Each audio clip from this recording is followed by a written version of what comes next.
ఏం మాట్లాడింది రేవంత్ రెడ్డి మొదటి రోజు? గోదావరిలో 1000 ఇచ్చేసాయి, కృష్ణాలో 500 ఇచ్చి చంద్రబాబు నాయుడు నీ ఇష్టం ఉన్నది నీళ్ళు తీసుకపో, 1000 ఇచ్చేసాయి, 500 ఇచ్చి నీ ఇష్టం బుద్ధునంత రాసుకపో, కృష్ణా నదిని దోచుకో అని చెప్పి ఆయనకు బ్లాంకెట్ సర్టిఫికేట్ ఇచ్చిండు రేవంత్ రెడ్డి. అది అజ్ఞానంతో మాట్లాడినటువంటి మాట. ఎందుకు ఈ మాట అంటున్నా? గోదావరిలో 968 కాదు, వరద జలాల్లో 1958 టీఎంసీల హక్కు ఉన్నది.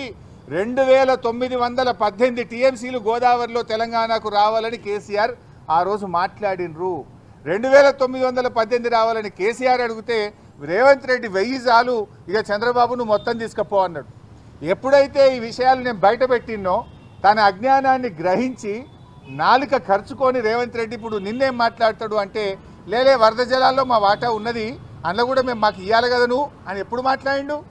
ఆయన అజ్ఞానాన్ని మేము బయటపెట్టి, అయ్యా కేసీఆర్ 918 అడిగిండు, నువ్వు 1000 అడిగినావు, ఇది తెలంగాణకు అన్యాయం అని చెప్పి నేను డాక్యుమెంట్లు బయట పెడితే ఆయన అజ్ఞానాన్ని సవరించుకునే ప్రయత్నం